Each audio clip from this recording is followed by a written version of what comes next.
जो भी राम प्रेमी जुड़े हैं उन सभी का हार्दिक स्वागत है।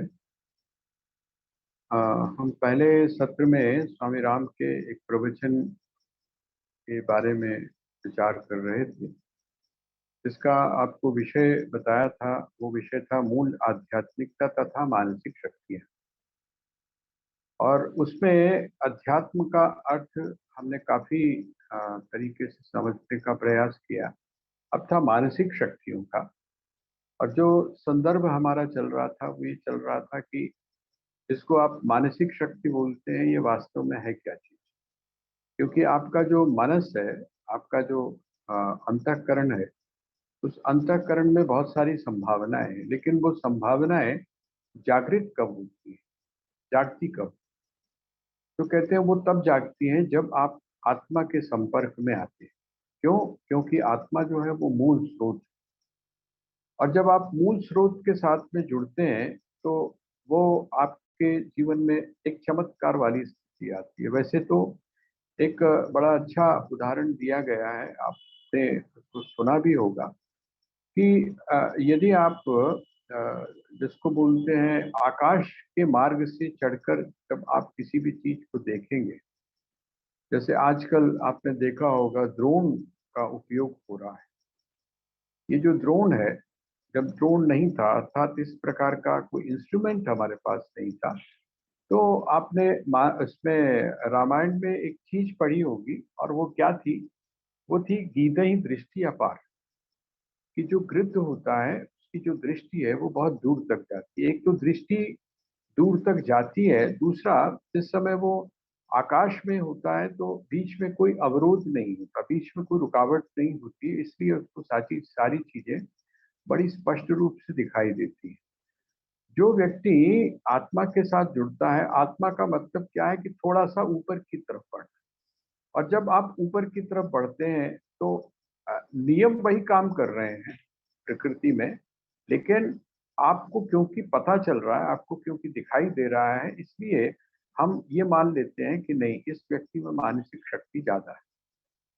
आपने बहुत सारे, जैसे स्वामी विवेकानंद के जीवन की एक घटना आप लोगों ने सुनी होगी कि वो जिस लाइब्रेरी में, पुस्तकालय में जाते थे, वहाँ मोटी से मोटी किताब लेकर आते थे लाइब्रेरी से। और 15 दिन के बाद में वो जब वापस करने जाते थे वहाँ, तो वो जो लाइब्रेरियन था उसके मन में एक प्रश्न उठा, सवाल पैदा हुआ। और वो सवाल ये था कि क्या ये पढ़ते भी हैं? क्योंकि इतनी मोटी जो पुस्तक है, 1000 पेज की या 1200 पेज की, उसको पढ़ने में कम से कम नहीं तो 1 महीने का या 2 महीने का समय लगेगा, अगर लगातार आप उसको पढ़ते हैं तो। लेकिन ये तो एक हफ्ते में ही वापस कर जाते हैं, तो पढ़ते भी हैं क्या? नहीं पढ़ते। तो कहते हैं कि वहां पर वो जो नरेंद्र थे, जिनका नाम नरेंद्र दत्त था पहले, स्वामी विवेकानंद से के पहले नाम से, उनसे उस लाइब्रेरियन ने एक दिन ये प्रश्न पूछ ही लिया। उसने कहा कि जी आप एक बात बताइए, आप ये जो पुस्तक पढ़ते हैं, ये पढ़ते भी हैं या वैसे ही आप ले जाते हैं शौकिया तौर पर लोगों को दिखाने के लिए कि मैं बहुत अच्छा पढ़ने वाला हूँ, और उसके बाद में फिर आप ये किताब वापस कर। तो वो हंसे नरेंद्र, और नरेंद्र ने उस लाइब्रेरियन को कहा कि ऐसा है, आप मेरे से इस पुस्तक में से कहीं से भी पूछिए, मैं उसका आपको जवाब दूँ। और वो जो लाइब्रेरियन था वो इस बात को देखकर बड़ा आश्चर्यचकित हुआ कि जिस समय उनसे उसने प्रश्न पूछा तो उन्होंने पेज नंबर और पैरा नंबर तक बता दिया। इस पेज के ऊपर और इस पैरा नंबर के ऊपर ये चीज दी हुई है। जब उस लाइब्रेरियन ने ये चीज देखी, चेक की, एक जगह नहीं 2-3 बार जब उसने चेक की, तो उसको पहले तो विश्वास ही नहीं हुआ। लेकिन जब उसको एक लॉ बताया गया, एक नियम बताया गया, तो उस नियम को और उस प्रक्रिया को जानने के बाद में उसको समझ में आया कि ऐसा भी हो सकता है। सामान्य तौर पर वहां पर एक पैरासाइकोलॉजी में एक नियम है कि आप जिस समय किसी भी चीज को पढ़ते हैं तो दो तरह से पढ़ते हैं। एक पढ़ना वो होता है जैसे आप टाइपिंग करते हैं। आप अगर एक पेज में अगर 600 वर्ड्स हैं, उनको अगर आप टाइप करेंगे तो आपको कम से कम कितनी बार जो है वो अपनी उंगलियों का प्रयोग करना पड़ेगा। तो 600 जितने वर्ड्स हैं उसमें आपको, अगर अंग्रेजी के वर्ड्स, हिंदी के वर्ड्स हैं तो आपको ज्यादा भी प्रयोग करना पड़ सकता है, क्योंकि मात्राएं हैं उसमें, उनके लिए अलग से करना पड़ेगा। तो एक तरीका तो यह है पढ़ने का जिसमें आप एक एक शब्द को या एक एक वाक्य को, एक एक अक्षर को आप पढ़ते हैं। और दूसरा तरीका क्या है, अगर आप में क्षमता है और आप में यदि वो टेक्निक आपने अपने आप में विकसित कर ली है, तो आप क्या करते हैं, कहते हैं आप ये करते हैं कि जिस तरह एक कैमरा फोटो खींचता है, कैमरा जो फोटो खींचता है, कैमरा अगर 600 वर्ड्स के लिए अगर आप करेंगे तो उसको कुछ सेकंड्स लगते हैं उसको पूरा आत्मसात करने में, अर्थात अपने ऊपर लाने में।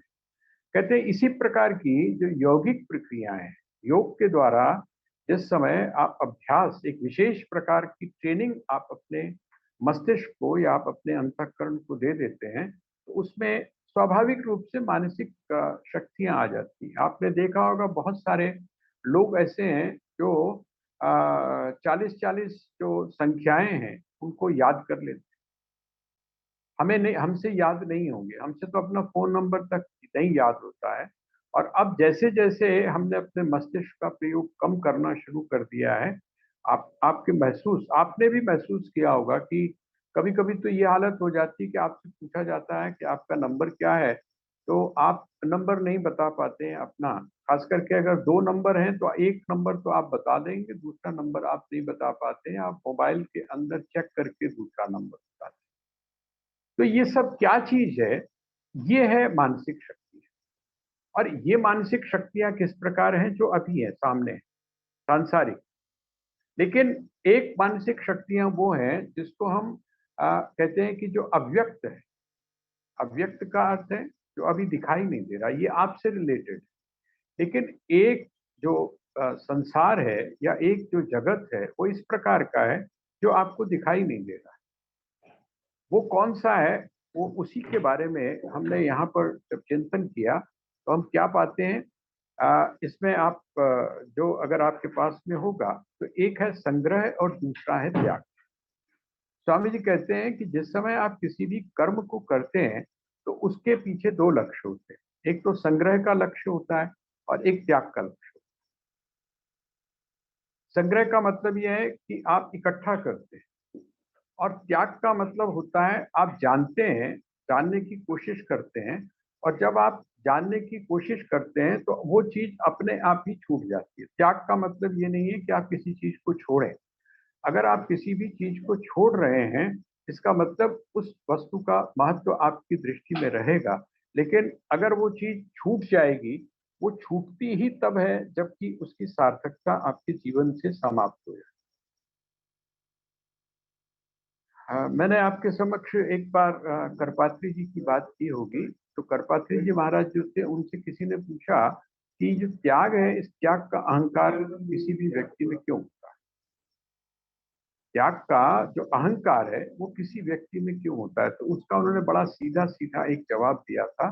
उन्होंने कहा था कि जिस चीज का आप त्याग कर रहे हैं उसकी सार्थकता यदि आपके जीवन में बनी हुई है, तब आप उसका अगर त्याग करेंगे तो क्या होगा, कहते हैं वो आपके भीतर में अहंकार पैदा करेगा। क्यों आपको ऐसा लगता है जैसे आपने बहुत कोई मूल्यवान चीज का परित्याग किया, छोड़ा है।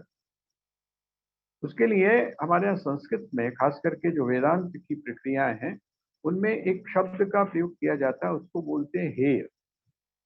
ह में ए की मात्रा और य, हे य। हे का अर्थ क्या होता है, हे का अर्थ होता है जिसकी निरर्थकता हमको समझ में आ चुकी है। तो करपात्री जी महाराज ने वो एग्जाम्पल दिया। उसने कहा कि आप जिस समय अपने नित्य कार्य को, नित्य कर्म को प्रारंभ करते हैं तो आप त्याग से ही शुरू करते हैं। और वो त्याग किस चीज का है, आपका जीवन त्याग से ही शुरू होता है। और वो त्याग किस चीज का है, तो कहते हैं त्याग होता है मल का। मल का त्याग, जिसको आप बोलते हैं ना कि हम थोड़ा फ्रेश होके आते हैं, थोड़ा हमने भाषा को सुधार दिया है, हम फ्रेश होके आते हैं। ये जो मल का त्याग है, ये मल का त्याग क्या बताता है? क्या हमने कभी उसको उस दृष्टि से देखा है? हम कभी भी उसकी चर्चा किसी के साथ नहीं करते, बल्कि अगर कोई डॉक्टर, खास करके अगर आप किसी होम्योपैथ डॉक्टर के पास चले जाएं और वो आपसे उसके बारे में डिटेल में पूछना शुरू कर दे, तो आपको लगेगा कि ये भी कोई पूछने वाली बात है, और इतनी डिटेल में जाने की क्या जरूरत पड़ी। ये है हेयता। वो कहते हैं जिस प्रकार उसका त्याग करने के बाद में हम उसकी चर्चा भी करना पसंद नहीं करते, उसको लेकर हमारे भीतर किसी भी प्रकार का अहंकार उत्पन्न नहीं होता है, बल्कि अगर वो त्याग नहीं होता है तो हम किसी ऐसे व्यक्ति के पास में जाते हैं जिसको वैद्य कहते हैं, डॉक्टर कहते हैं, और जब हम उसके पास जाते हैं तो हम उसके सामने ये समस्या बताते हैं कि मैं जिस चीज का त्याग करना चाहिए उसका त्याग मुझसे नहीं होता। ये दृष्टि है हे दृष्टि। यहाँ जो शुरुआत है, आपका जो कर्म है, उसके दो स्वरूप आ गए। एक तो है जिसको हम बोल सकते हैं संग्रह। संग्रह के लिए भौतिक चिंतन की आवश्यकता है, जिसको आप मैटेरियलिस्टिक बोलते हैं। और ये जो मैटेरियलिस्टिक है, जिसको आप भौतिक बोलते हैं, इस भौतिक की क्या आवश्यकता नहीं है? स्वामी जी कहते नहीं, ऐसी बात नहीं, आपको इसकी भी आवश्यकता है। क्योंकि व्यवहार जो है वो न तो बिना धन के चलेगा, न बिना जन के चलेगा, है ना। इन दोनों की आवश्यकता, आपको जन की भी जरूरत है और आपको धन की भी आवश्यकता है, दोनों चीजें चाहिए। आपको समस्त सुख के साधन चाहिए ताकि आप एक इन्वायरमेंट को आंतरिक रूप से और बाह्य रूप से निर्मित कर सकें। लेकिन किसके लिए? किस कार्य के लिए?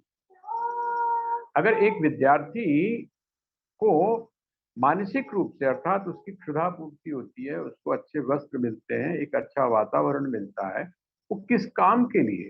क्या सुख को भोग करने के लिए? स्वामी जी कहते नहीं, ऐसी बात नहीं है। उसका जो प्रयोजन है, वो प्रयोजन क्या है? वो है विद्या का अर्जन करना।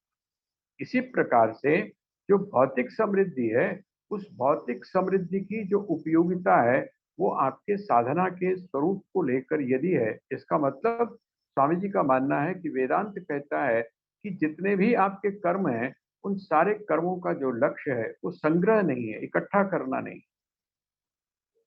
अगर आप एकत्रित कर रहे हैं, अगर आप इकट्ठा कर रहे हैं, तो आप बहुत बड़ी अपने जीवन में गलती कर रहे हैं।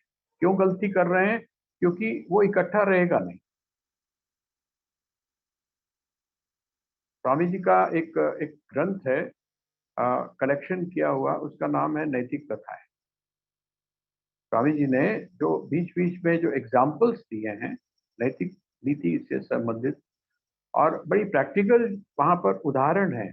तो कहते हैं कि एक बार नदी में, और एक जिसको पोखर बोलते हैं, गांवों में उसको पोखर बोलते थे, सारे गांव का जो जल है, पानी जो है उसमें आकर इकट्ठा हो जाता था, उसको पोखर बोलते।